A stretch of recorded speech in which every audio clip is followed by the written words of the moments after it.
From the outside, medieval castles looked powerful and glorious, built from stone and surrounded by legends of kings and knights.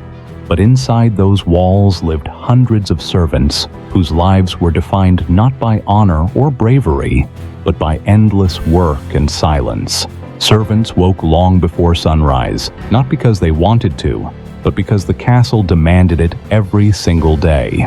Fires had to be lit, water carried, animals fed, and halls cleaned before the nobility even stirred from sleep. Most servants were born into service, raised knowing no other future. For them, working in a castle was not a job that could be left behind. It was an identity forced upon them from childhood. The castle kitchens were hot, crowded, and exhausting, producing massive meals meant for nobles and guests. Yet the servants who cooked the food rarely tasted it, surviving instead on coarse bread, thin porridge, and leftovers. Living conditions were harsh and uncomfortable. Servants slept wherever space allowed, on floors, benches, or shared straw beds, surrounded by cold stone and damp air. Castles were unhealthy places to live. Smoke from fires filled the rooms, waste flowed through open channels, and disease spread easily among those who lived closest to the filth.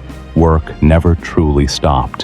When nobles celebrated feasts late into the night, servants remained on their feet, silent and invisible, until the final guest departed.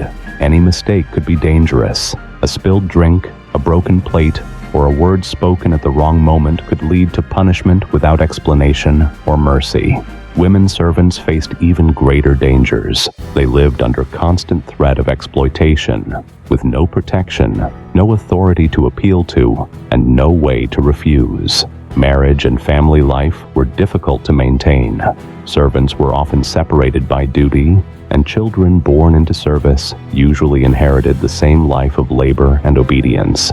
During times of war or siege, servant life became even more brutal. Food shortages, disease, and fear spread quickly, and servants were expected to endure hunger long before nobles did. Some servants hoped for advancement, dreaming of becoming trusted attendants or stewards. But these stories were rare, and most spent their entire lives performing the same exhausting tasks. Years of hard labor aged servants quickly.